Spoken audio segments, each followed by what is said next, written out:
Alors aujourd'hui, je vous propose un voyage vers un peuple qui a choisi depuis des millénaires de vivre en accord profond avec la terre. Ce sont les Kogi. Ils sont installés dans la Sierra Nevada de Santa Marta, en Colombie, et les Kogi se considèrent comme les gardiens de l'équilibre du monde, les frères aînés de l'humanité. Alors au cœur de leur vision, il y a Aluna, la grande mère, qui est une conscience invisible à l'origine de toute la création.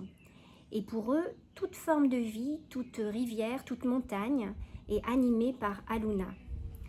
Leur société repose sur un équilibre subtil entre différentes polarités, le masculin, le féminin, la lumière, l'obscurité, le nord, le sud, l'est, l'ouest. Et chaque élément, chaque mouvement de la nature est vu comme une expression d'un immense tissu vivant, d'un même souffle cosmique. Le peuple, il est guidé par des mamos qui sont leurs maîtres spirituels, formés dès la naissance dans l'obscurité pour apprendre à écouter le monde invisible, à dialoguer avec la nature, avec la terre, avec le soleil, avec la lune et avec les esprits des montagnes.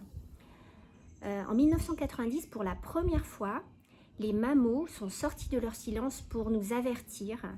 Nous détruisons le cœur du monde, qu'ils nomment Gonawindua, qui est leur montagne sacrée.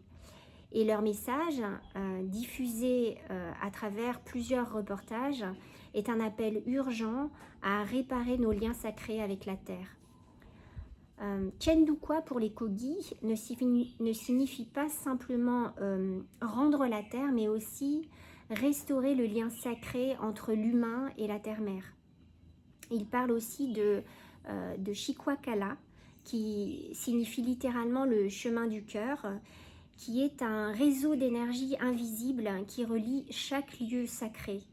Et donc lorsque ces chemins-là sont brisés, eh bien c'est tout le vivant qui en souffre et qui peut en tomber malade.